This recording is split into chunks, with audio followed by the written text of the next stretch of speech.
जो व्यक्ति बूढ़ा हो जाता होगा, आपने देखा होगा कि उसकी पाचन क्रिया धीमी हो जाती है, वह थकान का अनुभव करता है, वह शरीर में भारीपन का अनुभव करता है, वह आलस्य से भरने लगता है, उसमें अवसाद की स्थिति होती है, वह मानसिक भ्रम की स्थिति महसूस करता है। यह सब क्यों होता है दोस्तों? क्योंकि पाचन क्रिया आपके भोजन को पचाती है और वह अगर ठीक से नहीं होगी तो आप में ये सब चीजें दिक्कत होने लगती है। आपने देखा होगा कि ये सारी समस्याएं 10 साल, 15 साल, 20 साल, 25, 30 साल के युवाओं को भी हो रही है।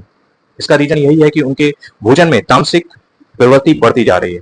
जितना भारी खाना खाएंगे उतना भारीपन उनके शरीर में बढ़ेगा। फर्क ये होता है कि वह 30 की अवस्था में भी 40, 50 और 60 का अनुभव करते हैं। तो अगर आपको इन सभी बातों का अनुभव नहीं करना है और अपने आप को बड़ा ही एनर्जेटिक महसूस करना है, तो कोशिश करिए कि आपके भोजन में तामसिक प्रवृत्ति ना हो। आप सात्विक प्रवृत्ति का भी खाना खाएं।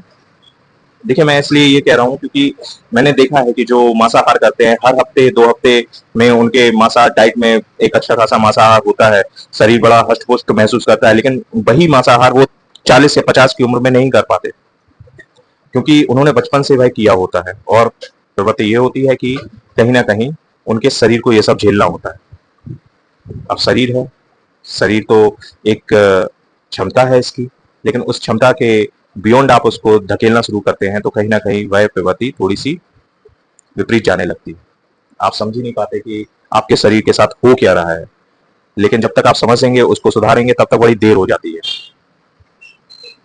कोशिश करिए कि भोजन में जो भी हो, सात्विक प्रवृत्ति रखें। हमारे भारतीय खाने बहुत ही अच्छे हैं, इनमें आपको एनर्जी, शरीर की पुष्टता और सब कुछ मिलता है, पोषण।